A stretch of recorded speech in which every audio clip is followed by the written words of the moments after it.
Imagine crash landing on an alien planet cut off from humanity with a deadly sun about to roast you alive. And your only hope is to clone yourself over and over and over again. That's the altars, and trust me, this is not your average survival game. Today on Veteran Game, we're diving deep into one of the boldest, most stressful, and most original releases of 2025. If you love sci-fi emotional storytelling or games that mess with your head, smash that like button, hit subscribe, and let's get existential. Let's set the stage. You're Jandolski, just your average space worker, until an accident leaves you alone on a hostile planet with one goal. Get your giant, rolling space base moving before the rising sun cooks you. But you're only one guy, and this game does not pull punches. The pressure is real from the second you boot up. That's where things get weird. Enter the quantum computer, a machine that lets you create alters, clones of yourself, each spun off from different life choices. Think of it like looking down all the what if parts of your own life. What if Jan never left home? What if he chose a different career? Each clone has a unique personality and a skill set that might just save your life or make things way more complicated. So how does cloning actually work? At first, it's a necessity. Need someone to repair the reactor? Make a technician Jan need a doctor, a botanist, a scientist? There's a clone for that. The Alters delivers a wild sci-fi concept that's more than just a gimmick. These aren't blank slates. They're full-on, fully voiced versions of you, and they will argue, fight, rebel, or even refuse to work if you don't keep them happy. The writing, by the way, is sharp, sometimes hilarious, sometimes heart-wrenching. And it's not just about survival. Every interaction shapes your group's mental health, loyalty, and even the story's outcome. Want to push your clones to the edge or try to keep the peace? Every choice feels loaded, and the game never lets you forget that you're dealing with versions of yourself, complete with regrets, rivalries, and odd moments of self-love. There's even a stat for rebellion. How many games make you genuinely worry about a coup? By yourself, let's talk gameplay. The core loop is equal parts base management, survival, and time pressure. Your base is a massive donut-shaped mobile fortress, and it has to keep rolling or you're toast. You'll build out rooms, gyms, social spaces, parks, even movie theaters. Every choice is a trade-off. Build faster to outrun the sun, or take the time to craft a better life for your alters. The micromanagement is real. Need food? You better keep your gardens running. Need to cross a lava river? Research new tech. Want to relax? Play a mini game of beer pong with your other selves. It's equal parts adorable and deeply unsettling. The kicker? Everything eats up time. Tasks, repairs, cooking, exploring, all while a literal apocalypse chases you. There's a nice fast-forward system for waiting, but the tension never lets up. You can automate some production, assign jobs on the fly, and even set up build queues from anywhere. But you'll never escape the pressure. When the game ramps up, it really ramps up. But it's not all claustrophobic base drama. Half the game is about heading outside, exploring this beautifully weird, radioactive world for resources, tech, and answers.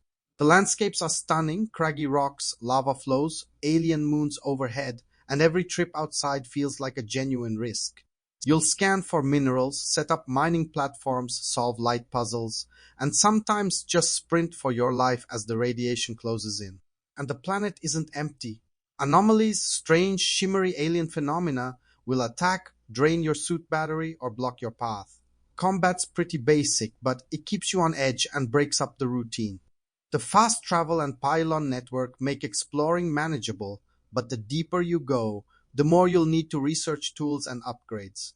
It's got a real Frostpunk in space vibe if Frostpunk lets you hang out with a room full of your own clones. Here's where the alters gets divisive. There is a lot to juggle. Every step forward usually means two more steps sideways. Need to fix a system.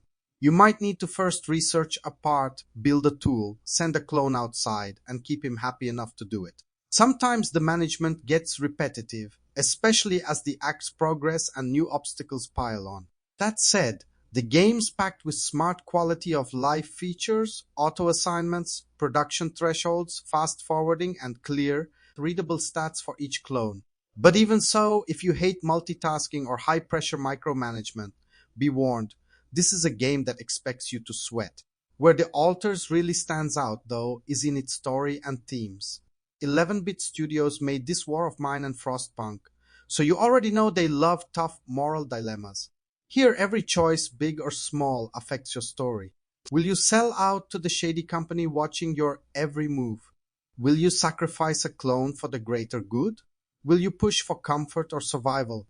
And it's not just one ending, there's tons of replay value.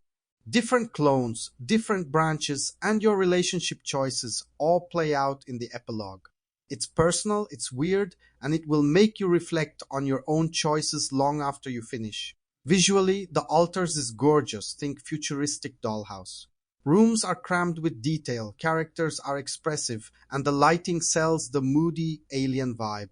The sound design, from haunting synths to the mundane sounds of your base, is top-notch. Special mention for the voice acting. Every Jan is distinct, believable, and brings real humanity to the story. Let's keep it real, not everything lands. The survival and management loop can get grindy, especially late game. Some tasks start to feel like busy work, and having to trek back and forth through increasingly dangerous zones can be a pain. There's a cycle of explore, gather, build, repeat that can wear you down even with all the clever design. And while the story is strong, the pacing sometimes stumbles. New obstacles can feel artificially stressful, and not every moral choice is as meaningful as it could be.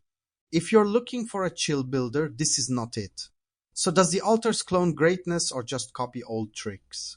Honestly, it's one of the most original games of the year.